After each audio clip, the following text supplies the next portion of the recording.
ಪರ್ಶು ಇಲ್ಲಿಂದ ಶುರು ಮಾಡಲಿ. ದುರ್ಗಾ ಶ್ರೀನಿವಾಸ್ ಬಂದು ಹೈಯೆಸ್ಟ್ ಮೂವೀಸ್ ನೋಡೋ ಅಂಥ ವ್ಯಕ್ತಿ. ಏನಕ್ಕೆ ಅಂದರೆ ಹೇಳ್ಬೋದಾ, ಊರ್ವಶಿ ಥಿಯೇಟ್ರಲ್ಲಿ ಆಪ್ರೇಟರ್ ಆಗಿದ್ದವರು.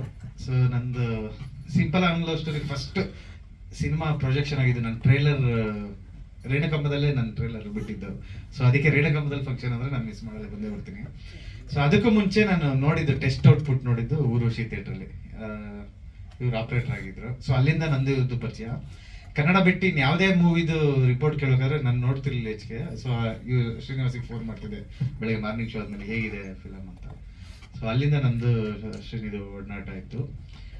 ಅದು ಬಿಟ್ಟು ಈ ಸಬ್ಜೆಕ್ಟ್ ಹೇಳೋದಾದ್ರೆ, ಪರ್ಶು ಒಂದು ದಿವಸ ಬಂದು ಸುಮಾರು ಇಸ್ವಿ ನೆನಪಿಲ್ಲ, ಒಂದು 6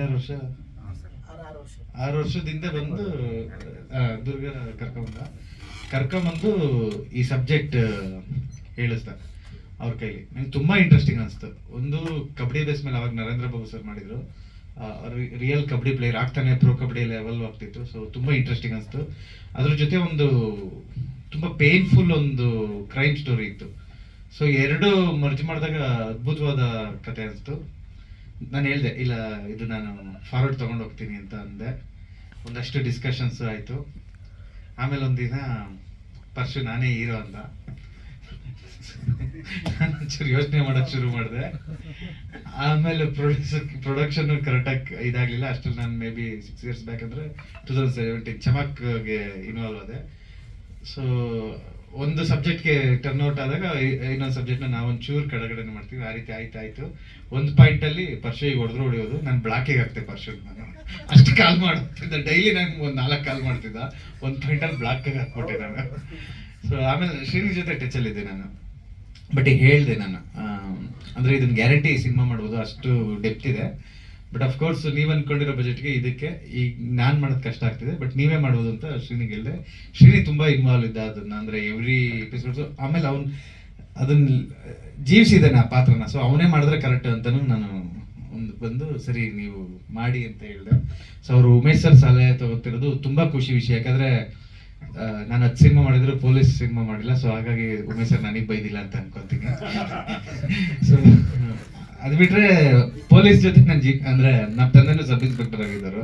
ಸೊ ಬಟ್ ನಾನು ಪೊಲೀಸ್ ಸ್ಟೇಷನ್ಗೆ ಒಂದ್ಸಲ ಬಸ್ ಕಳೆದೋಗಿತ್ತು, ಅವಾಗ ಕಂಪ್ಲೇಂಟ್ ಕೊಡಕ್ಕೆ ಹೋಗಿದ್ದೆ.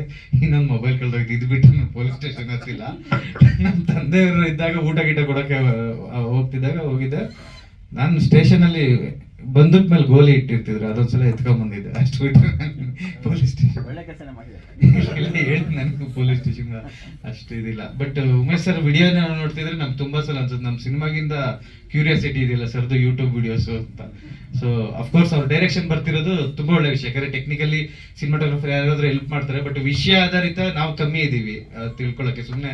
ಯಾಕಂದ್ರೆ ನಾವು ಸಿನಿಮಾಗಳು ನೋಡ್ಕೊಂಡು ಬೆಳೆದಿರೋದ್ರಿಂದ ಫೈಟ್ ಮತ್ತೆ ಇಲ್ಲೊಂದು ಮಾಸ್ ಡೈಲಾಗ್ ಹೊಡೆದ್ರೆ ಜನ ಚಪ್ಪಾಳೆ ತಟ್ಟೋದು ಹಿಂಗ್ ಅನ್ಕೊಂಡಿದ್ದಾರೆ. ಬಟ್ ಇವತ್ತಿಗೆ OTT ಎಲ್ಲ ನೋಡಿ ಆಡಿಯನ್ಸ್ ಚೇಂಜ್ ಆಗಿದ್ರೆ, ಅವ್ರು ರಿಯಾಲಿಟಿ ಬಯಸ್ತಿದ್ದಾರೆ. ಸೊ ಇವ್ರ ಸ್ಕ್ರೀನ್ ಪ್ಲೇಗಳು ಇರ್ಬೋದು ಅಥವಾ ಇವ್ರ ಹೇಳೋದು ಇವತ್ತು ತುಂಬಾ ಹತ್ರ ಆಗುತ್ತೆ ಜನಕ್ಕೆ. ಸೊ ಈ ಸಬ್ಜೆಕ್ಟ್ ಆ ರೀತಿ ಒಂದು ರಿಯಲಿಸ್ಟಿಕ್ ಸ್ಟೋರಿ ಮತ್ತೆ ಜೀವಿಸಿರೋ ಕಾರಣ ಸೊ ಪರ್ಶುನ ಇನ್ನ ರಿಯಲಿಸ್ಟಿಕ್ ಆಗಿ ನೋಡ್ಬೋದು. ಅವ್ನ ಪೇನ್ಸ್ ಒಂದು ಇದೆಲ್ಲ.